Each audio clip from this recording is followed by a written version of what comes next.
The other night, Donald Trump said these are domestic terrorists. Everybody laughed about it and scoffed at it.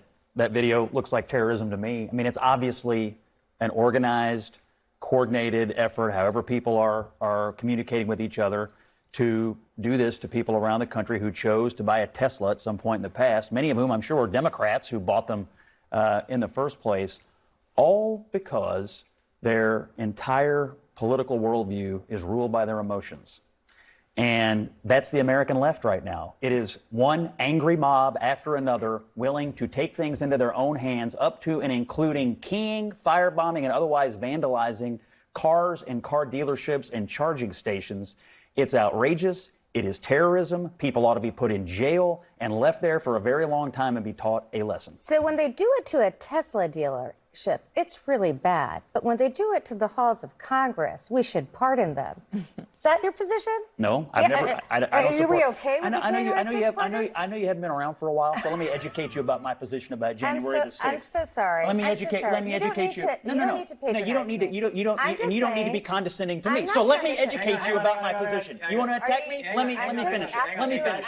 Let me finish. Let's do this January 6th and then Neera. I'm sorry you're getting emotional. I'm sorry you're a condescending person who hasn't been paying attention to what I do. Okay. Stop, guys. So here's the issue. I didn't support what happened on January the 6th and was one of the first Republicans to call it out. I don't support the pardons. I have repeatedly, just like my friend Ashley here, said that no violence in our political system is acceptable. But this right here, what's going on with a guy who helps our country, who runs successful companies, who doesn't have to be doing this, and now one of his companies is under systematic terroristic threat and violence all over the country, and people seem to be laughing about it or fine with it.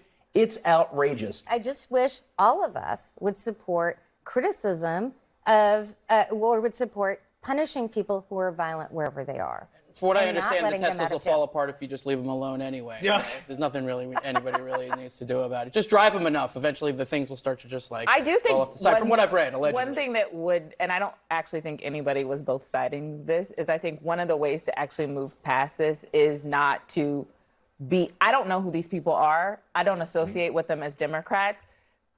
They're wrong. I don't know who the January 6 people were. You don't associate with them as Republicans. They're wrong. And that is the fact. That is it. Right is right, wrong is wrong. And I think when we try to over-politicize things, that's when tensions get high. And that's where we are in this country. Both sides feel unseen, unheard, and they're taking violence to express themselves. And that's not what we should be about.